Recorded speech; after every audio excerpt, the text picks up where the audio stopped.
She signs her divorce papers in a cafe, trying not to cry. Then the black dishwasher steps out, sees her shaking, and asks, "Do you want water or someone to listen?" Before she can answer, her phone lights up. "Come outside, I know where you are." And through the window, her ex is already waiting. If you've ever loved someone the world didn't understand, like, subscribe, and stay, you're gonna feel this one. Comment love wins if you're staying, because this couple is about to be tested. The paper was too clean for what it represented. Hannah Pierce stared at the last line, signature of respondent, as if the blank space could refuse to exist if she didn't look directly at it. The cafe's warmth pressed against her skin, all cinnamon steam and baked sugar, but her hands were cold. The kind of cold that came from months of holding herself together in public and falling apart only in the shower where the water could mask the sound. Across the table, the manila envelope waited with its mouth slightly open like it was hungry.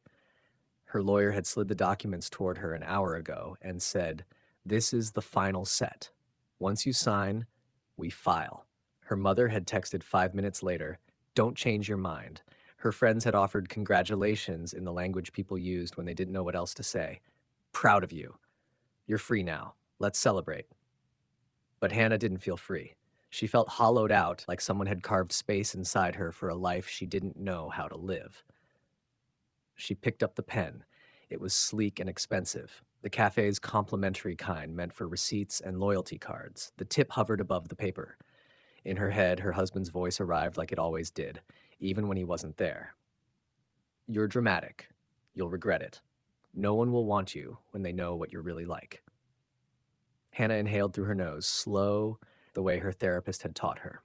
"Name 5 things you can see." She forced her eyes around the table, a chipped mug beside her left hand, a folded napkin with a faint lipstick stain, a little vase holding 2 pale flowers, the rain smeared across the window in thin silver threads, her own knuckles, tense and white. She exhaled. She signed. The ink flowed smoothly, a cruel kind of easy. Hannah Pierce, 2 neat words that looked like a stranger's handwriting. When she lifted the pen, her fingers trembled once, the smallest betrayal of the calm she'd built like armor. She set the pen down and pressed her palm flat on the pages, as if she could keep the decision from moving, from becoming real. The cafe noise dulled around her, like her body was turning the volume down to survive. A laugh erupted at the next table. Someone's spoon clinked against glass. The espresso machine hissed like an impatient secret. "Can I get you anything else?" a server asked as she passed, her smile bright and practiced. Hannah's throat tightened. Anything else? Like there was a pastry that could rewrite 8 years of careful apologies and locked doors and words that stung long after they were spoken. "No," Hannah said, and tried to make it sound like a complete sentence. She slid the papers into the envelope and sealed it. The adhesive strip caught to her finger and pulled. A sting. It wasn't enough to make her flinch, but it was enough to make her feel something. Her phone buzzed. "Mom, you done?" Hannah stared at the screen until the letters blurred. Her thumb hovered. If she answered, it would become official in another way, a story told to someone who would turn it into a victory speech for the family.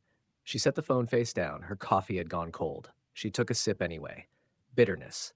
It matched. She reached for her bag, intent on leaving before her eyes did what they'd been threatening to do since she walked in. But as she stood, the chair scraped loudly against the floor. Heads turned. Not many, but enough. Heat flooded her face. She gathered herself, forced her shoulders back, and started toward the door. That was when a voice stopped her. Not loud, not demanding. Just present. "Ma'am." She paused, half expecting a complaint, a scolding, something sharp. Instead, she turned and saw him near the hallway that led to the back of the cafe, partly hidden by the counter like he hadn't meant to be noticed. He wore a plain black t-shirt under a faded apron, the kind that held flour stains like memories. His hands were wet at the sink behind him, and he wiped them quickly on a towel, as if embarrassed to be seen mid-task. His skin was a deep brown that looked warm even under the cafe's pale lights. He had a quiet steadiness about him, like the kind of calm that didn't perform. His eyes met hers and didn't slide away. "Sorry," he said, then hesitated like he was weighing whether it was his place. "I didn't mean to. I just..." Hannah's heart kicked once. "Is something wrong?" "No," He shook his head. No, not like that. He glanced toward her table, where the sealed envelope sat for a second before her body shifted, blocking it from view, instinctive. He saw the movement anyway. His mouth softened, not into pity, into understanding. You look like you're carrying something heavy, he said carefully. And I know people come in here and pretend they're fine. It's kind of the whole job, right? Serve smiles with the coffee. Hannah swallowed. She didn't know him. She didn't owe him. She didn't owe anyone. But her throat burned anyway. I'm fine, she lied the way she always did. He nodded as if he'd expected that. Then he reached under the counter, pulled out a paper cup, and filled it at the water station. The motion was simple, practiced. He held the cup out, but didn't step closer, like he understood distance. Do you want water? He asked, or someone to listen? The question hit her like a hand on the back when you're about to fall. Gentle, unexpected, stopping you from pretending you won't. Hannah's fingers tightened around her bag strap. 1,000 responses gathered in her mouth. None of them came out. She looked at him again. He didn't look like a savior. He looked tired, like someone who worked too much and still believed decency mattered. He looked like someone who had also sat in quiet rooms and learned the difference between noise and safety. Her eyes stung. She blinked hard. The sting didn't leave. Her voice broke. She hated that it broke. She hated how quickly her body betrayed her when someone offered softness. He didn't flinch. He didn't rush. He just waited. Hannah drew a breath, then another.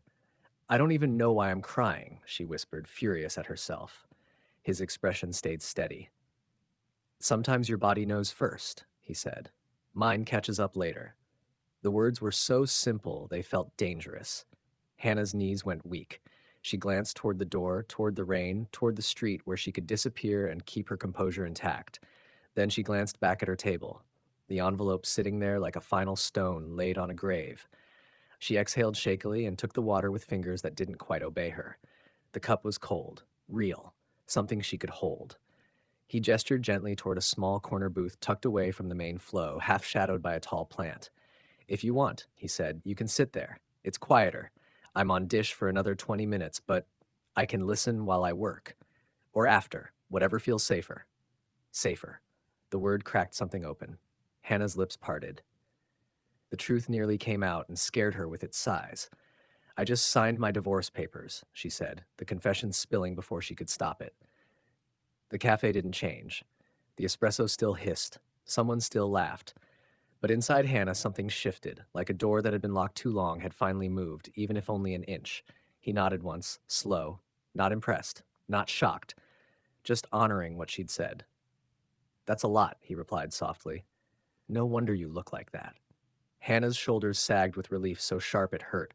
Her eyes spilled over, tears hot and humiliating. She tried to wipe them away quickly, but her hands fumbled. He offered a napkin, again from a distance. No touching, no pressure. Thank you, she whispered. He hesitated, then said, I'm Malik. Hannah stared at him, the name anchoring him as real. Hannah, she answered, and her voice sounded smaller than she wanted. Malik's gaze held hers, steady as a handrail. Okay, Hannah, he said, one breath at a time. If you've ever had to choose yourself while your hands were shaking, leave a in the comments and keep reading. Because sometimes the first thing you need isn't advice. It's one person who doesn't rush your pain.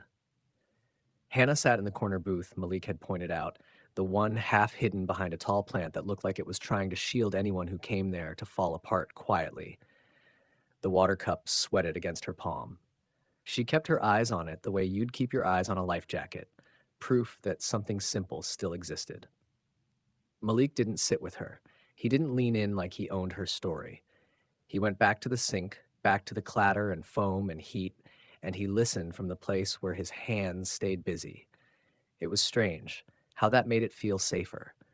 Men who wanted control always demanded your eyes. They demanded your attention like it was rent you owed them. Malik just said, take your time, and rinsed a plate like it was the most normal thing in the world to stand nearby while someone's life cracked open. Hannah swallowed. The taste of cold coffee still lingered in her mouth, bitter and stale. She wanted to apologize for crying. She wanted to explain herself so she wouldn't be misread. She wanted to make herself small enough to be harmless. Instead, she said the truth that sat closest to her ribs.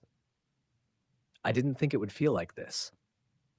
Malik glanced over his shoulder, then back to the sink. How did you think it would feel? Like relief. She let out a laugh that wasn't humor.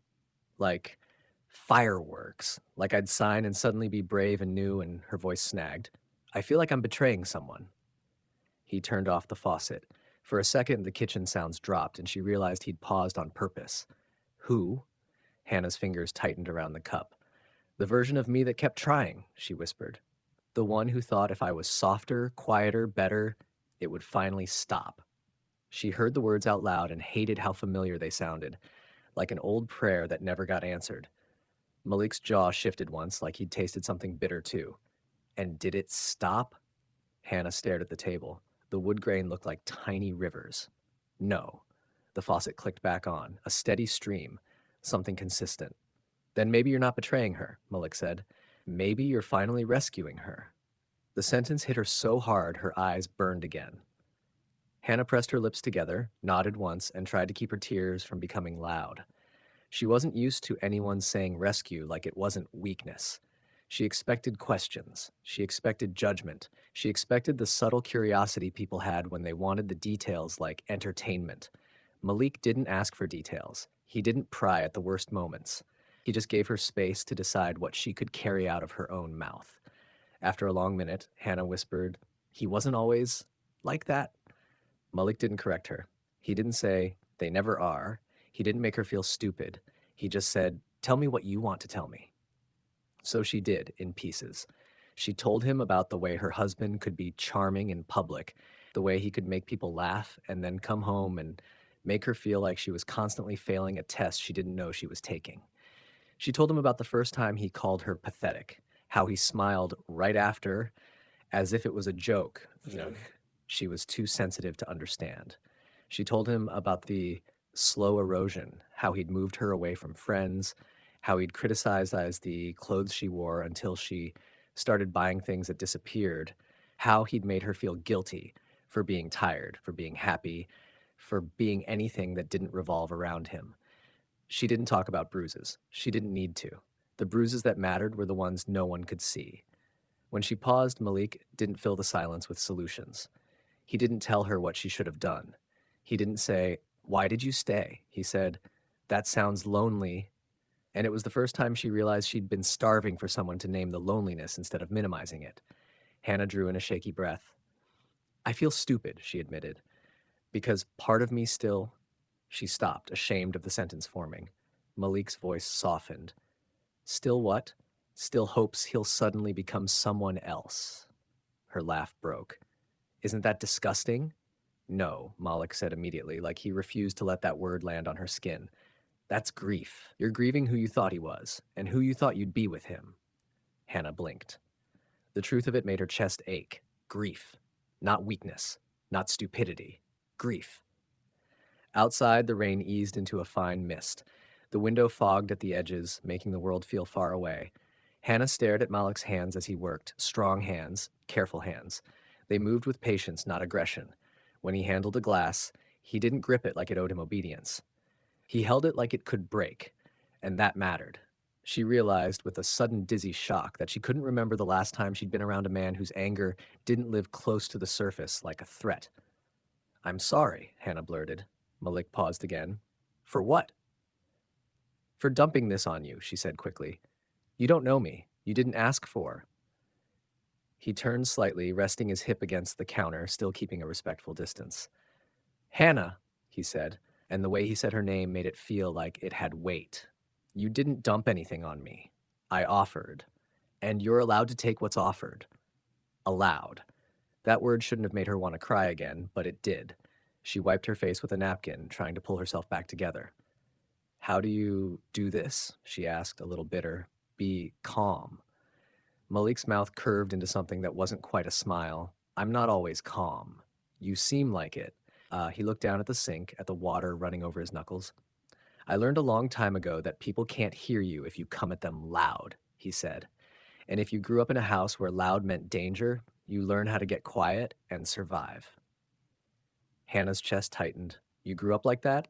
Malik didn't answer right away. His silence wasn't avoidance. It was consent. like he was deciding what he wanted to give.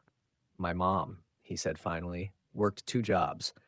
My dad, he had a lot of opinions about what a man was supposed to be, and none of those opinions included gentleness. Hannah watched him. I'm sorry. Malik nodded once. Me too. Something passed between them then, not romance yet, not the kind you could name, something like recognition. 2 people who knew what it meant to live in a body that flinched before the mind could explain why. The cafe began to thin out as the afternoon moved toward evening. By had Malik's coworker called something from the back. Malik answered, then glanced toward Hannah. I've got 10 minutes, he said. Then I can take my break. Hannah's instincts screamed, don't take up his time. Don't be a problem. Leave before you become embarrassing. But another part of her, small, stubborn, wanted to stay in the warmth of being seen. Okay, she whispered. When Malik returned a few minutes later, he had taken off the apron.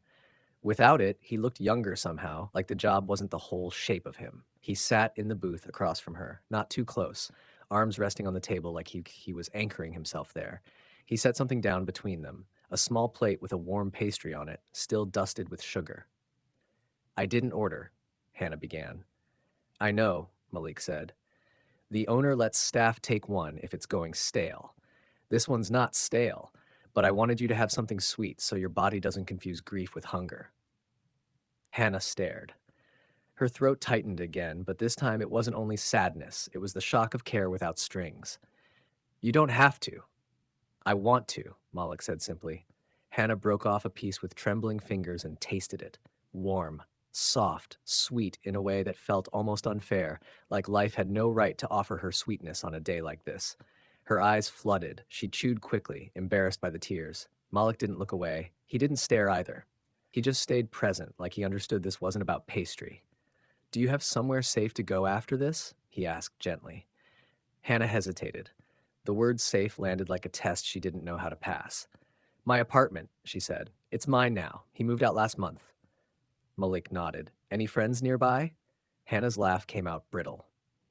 Not really. I stopped answering people. I got tired of pretending. Malik's eyes softened. Do you want to start answering again? Hannah stared at the table. In her mind, she saw her phone, messages left on read, calls she hadn't returned, the shame of disappearing. I don't know how, she admitted. Malik leaned back slightly. Then start small, he said. One person, one message.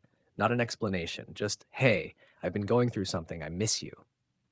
Hannah's breath caught. It sounded so easy when he said it, like the world didn't demand a full performance of strength before it offered love.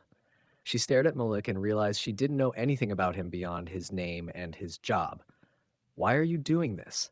She asked quietly. Being kind to a stranger. Malik's eyes held hers. Because I've been the stranger, he said, and because no one should sign away a chapter of their life alone in a crowded room. The sentence settled between them. Hannah's chest ached, but the ache felt cleaner, like air moving through a room that had been closed for too long. Her phone buzzed again on the table, face down. She didn't want to look. She didn't want to let anything outside this booth intrude. But Malik glanced at it, then back at her. You don't have to answer right now, he said, but you should look, in case it's someone you need to set a boundary with. Boundary, another word she was learning. Hannah flipped the phone over. Unknown number. Unnumber. You think you can just erase me? Hannah's stomach dropped so fast she felt nauseous. Her fingers went numb.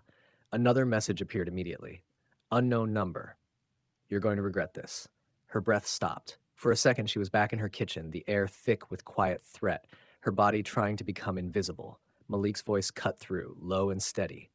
Is that him? Hannah nodded, unable to speak. Malik's jaw tightened, not with rage, but with something protective that didn't feel possessive. Okay, he said. Look at me. Hannah forced her eyes up. Malik kept his voice calm like he was guiding her out of deep water. You're here, he said. You're safe in this moment. He's not in front of you. He doesn't get to yank you back with words. Hannah's eyes blurred. She swallowed hard. How did he? He might be testing, Malik said, or someone gave him your number. But listen to me. He pointed gently, not at her phone, but at her chest. Your body's reacting because it remembers, but you don't have to obey the memory. Hannah's hands shook so badly she almost dropped the phone. Malik slid his own phone across the table, screen unlocked on a blank notes app. If you want, he said, type the number there. I'll look I'll look up if it's the one you know or if it's a new one. And if you need to call someone, friend, lawyer, whoever, I'll sit here while you do it. Hannah stared at him, heart pounding. The offer wasn't heroics, it was steadiness. She whispered, "My mom is going to say it's my fault." Malik didn't hesitate. "Then she's wrong," he said. The certainty in his voice did something dangerous inside her. It made her want to believe she could have a life where wrong didn't get to rewrite reality. Hannah looked down at the messages again. Another one popped up. "Unknown number. I know where you are." Her blood went ice cold. Hannah's gaze snapped to the cafe entrance, to the glass, to the street beyond it. And there, across the road, half shadowed beneath the awning of a closed shop, was a familiar figure standing still, watching the window like it was a mirror he expected to control. Hannah's lungs forgot how to work. Across the road, under the awning, he stood like he'd always stood in her life, unmoving, certain, as if the world was something he could lean on and it would tilt toward him. The rain had turned to mist, beating on his coat, but he didn't look cold. He looked patient, like he'd been waiting for her to remember she belonged to him. Her fingers locked around the phone so hard her knuckles ached. She could feel Malik's eyes on her, steady and anchored. "Okay," Malik said, low enough that no one else heard. "Don't panic. Just tell me what you need." Hannah's mouth opened. Nothing came out. Her throat had gone tight with the old reflex. Stay quiet, stay agreeable, don't escalate. Malik didn't raise his voice. He didn't stand up in a sudden blaze of masculine threat. He simply shifted in the booth, angling his body so it blocked her view of the window without trapping her. "Hannah," he said, and it was different from the way her mother said her name, different from the way her husband said it. Malik said it like it belonged to her, not to them. "You're not alone in this." Her eyes stung. "He said he knows where I am," she whispered, as if saying it too loud would summon him inside. Malik nodded once. "I believe you. I'm going to get the owner. We'll handle this the right way." The right way. Her husband's favorite phrase, always used to mean his way.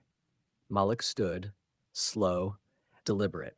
He didn't leave her with nothing. Before he stepped away, he put his phone back in front of her, screen still on.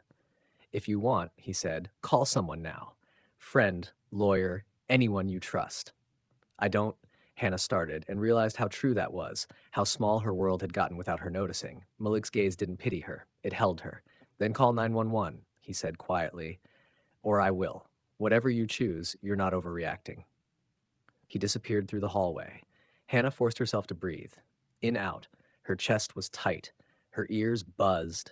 The cafe sounds returned in sharp fragments, laughter too loud, the grinder too harsh, a chair scraping like a threat. She risked another glance toward the window. He was still there. He hadn't moved. He wasn't waving. He wasn't storming across the street. He was doing what he'd always done, letting the silence do the work. Letting her imagination fill in the punishments. Her phone buzzed again. Unknown number. "Come outside." Hannah's stomach rolled. She swallowed hard, eyes blurring. A memory flashed, him standing in a doorway, calm as glass, telling her, "You're making this bigger than it is," while her body shook like it knew better. Her hand rose to her throat. She pressed 2 fingers to the pulse there, as if she could hold herself in place. Then Malik returned with a woman in her 50s, hair pulled into a bun, an apron tied tight. Her face was kind but firm, the kind of face that had shut down nonsense for decades. "This is Marisol," Malik said. "She owns the place." Marisol looked at Hannah, then at the phone in her hand, then out the window with the quick assessment of someone who didn't need a full story to know danger. "Is that him?" Marisol asked. Hannah nodded. Marisol's expression hardened, not with anger but with resolve. "Okay, you're coming with me," she said. "Back office, now."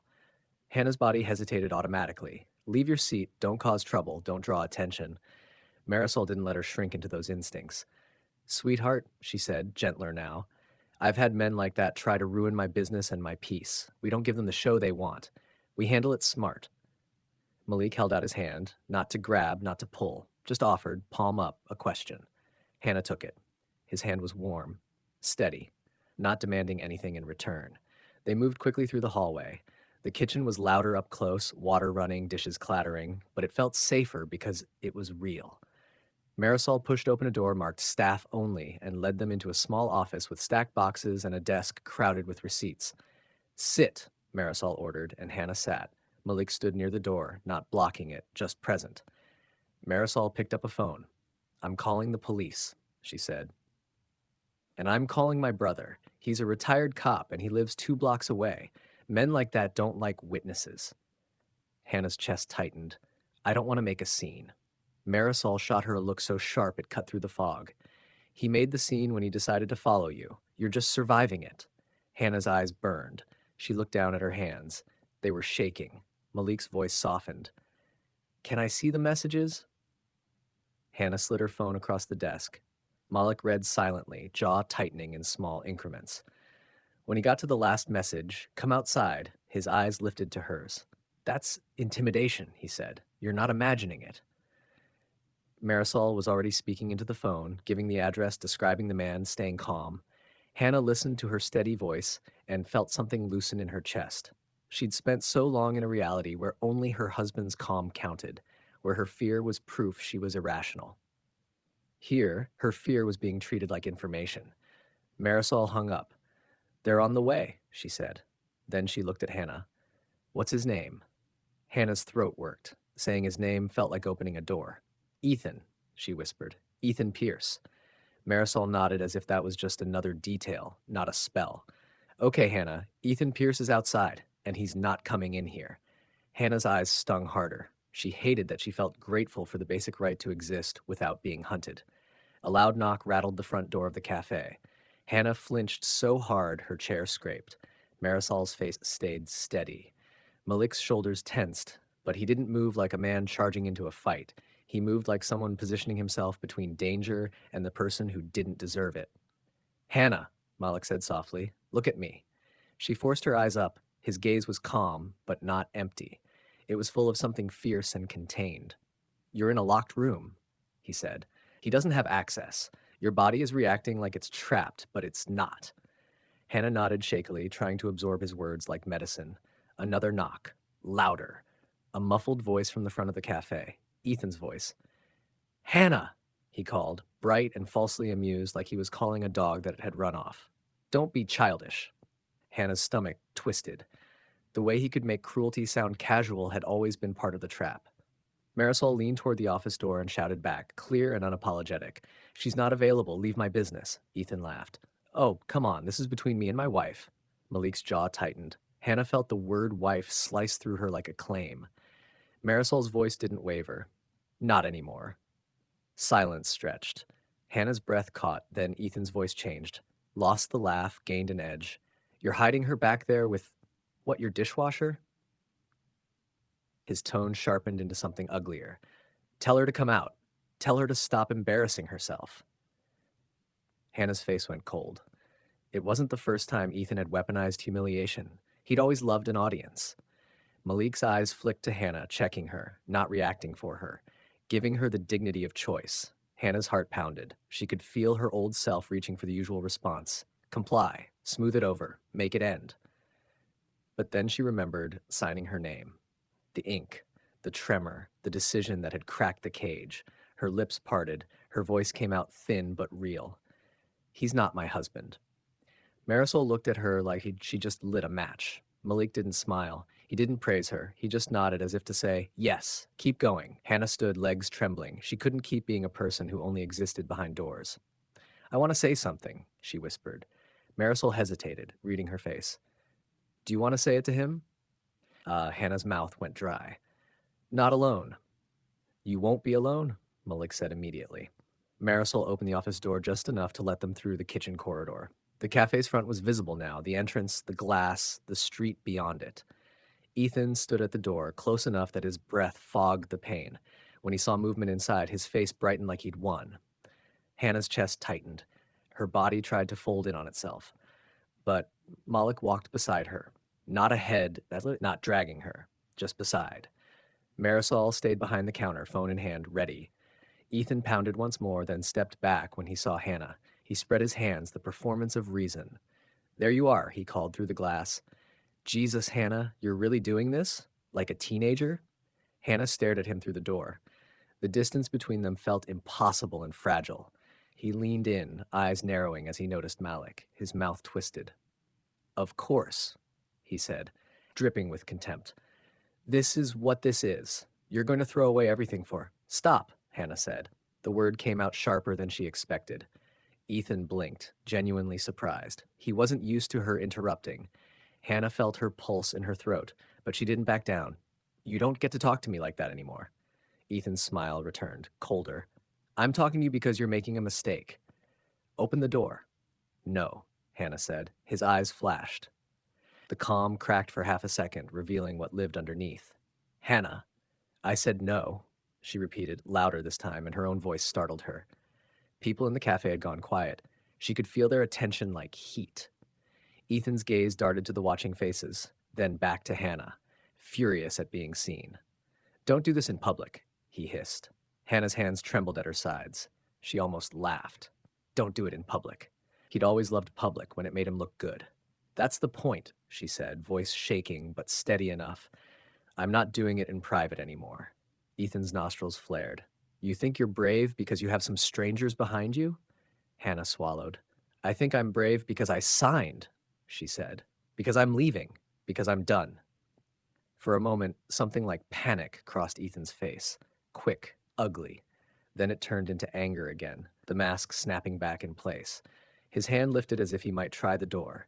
Malik's body shifted subtly, not aggressive, just ready. Marisol's phone was already up, camera recording. A siren sounded in the distance, growing louder. Ethan heard it too. His eyes flicked down the street. His expression changed instantly, public charm snapping on like a switch. He stepped back, raised his hands, smiled at no one. "Unbelievable," he muttered, loud enough for the room to hear. "She's lost it." Hannah's stomach turned, but she recognized it now. The attempt to make her seem unstable so no one would believe her. Two police officers arrived, speaking briefly with Marisol at the entrance. Marisol pointed toward Ethan. One officer approached him while the other came inside to ask Hannah if she was okay. Hannah answered with a trembling voice, showed the messages, said the words intimidation and stalking out loud like she was learning a new language. Ethan tried to laugh it off. He tried to charm. He tried to pretend it was a misunderstanding. This time there were witnesses. This time there were screenshots. This time, Hannah didn't apologize for taking up space. The officer spoke to Ethan firmly. After a tense few minutes, Ethan backed away, jaw tight, eyes locked on Hannah, with a promise he didn't bother to hide. As he walked off, he mouthed something through the window. Hannah couldn't hear it, but she didn't need to. She didn't chase him. She didn't fold. She didn't run after the familiar cage just because it was familiar. When the officers left, Marisol locked the door and flipped the sign to closed without a second thought. Then Hannah's legs gave out. She sank into a chair by the counter, shaking so hard her teeth clicked. Malik crouched a few feet in front of her, keeping that same respectful distance. "You did good," he said softly. Hannah stared at him, tears spilling freely now, not polite, not contained. "I'm scared," she admitted. Malik nodded. "I know. I don't want him to take my life from me after he already took years," she whispered. Malik's eyes held hers. "Then we make a plan," he said. "Not panic. Plan." Marisol set a mug of hot tea in front of Hannah like it was a boundary in ceramic form. "You're not going home alone," she said. "Malik, you can close early. I'll handle the rest." Hannah's immediate instinct was to protest. "Don't inconvenience them. Don't be a burden." But Malik looked at her like he could see the reflex forming. "Let people show up," he said quietly. "Just this once." Hannah's chest broke open in a way that hurt and healed at the same time. She nodded. They walked her to her car with Marisol watching from the doorway, phone still ready. Malik didn't touch her unless she asked. He just stayed close enough that her body could believe safety was possible. At the car, Hannah fumbled with her keys, hands still shaking. Malik spoke gently. "Do you have anyone you can stay with tonight?" Hannah swallowed. A name rose in her mind. Priya, the friend she'd stopped answering because she'd been ashamed of disappearing. Hannah stared at her phone, then looked up at Malik. I think I can." Malik's mouth softened. "Then text her," he said. "I'll wait." Hannah typed with shaking thumbs. "Hey, I'm sorry I vanished. I left him. I'm scared. Can I come over?" She hit send before she could talk herself out of it. A reply came almost instantly. Priya, yes, I'm coming to you right now. Stay where you are. Hannah's breath broke. A sob escaped her, raw and relieved. Malik watched her with quiet understanding. See, he murmured, you weren't as alone as he made you feel. Hannah looked at Malik, really looked at him. He was standing in the cold mist of the evening, apron gone, hands in his pockets, eyes steady like a lighthouse that didn't need credit for shining. I don't even know how to thank you, she whispered. Malik shook his head. Don't thank me like you owe me, he said. Just promise me you'll keep choosing you. Hannah swallowed hard. I will. Priya's car pulled up a minute later. Priya jumped out and wrapped Hannah in a fierce hug that smelled like peppermint and home. Hannah clung to her, shaking, and for the first time in a long time, she let herself be held without apologizing for needing it. When Hannah pulled back, she looked over Priya's shoulder at Malik. He hadn't moved. He was still there, making sure the handoff to safety was real. Hannah stepped toward him, heart pounding, and for once she didn't let fear decide for her. Malik, she said. He lifted his chin slightly. Yeah? Hannah's voice shook, but she meant every word. You asked me if I wanted water or someone to listen. Malik's eyes softened. Hannah's throat tightened. I didn't know I could have both, she said, and still be okay. Malik nodded once, slow. You can, he said. You should. Hannah swallowed. The air felt different. Not easy, but possible. She reached into her bag, pulled out a pen, the same kind the café had given her earlier. She held it out toward him, a small offering, a symbol. Can I? Her voice caught, embarrassed by the vulnerability. Can I have your number? Malik's brows lifted slightly, surprised. Then his mouth curved, small, real. Yeah, he said. You can. He took the pen gently, wrote his number on the back of her receipt, and handed it to her like it was something fragile and important. Hannah wrapped her fingers around it, feeling the weight of a new beginning in paper-thin form. When she got into Priya's car, she looked back one last time.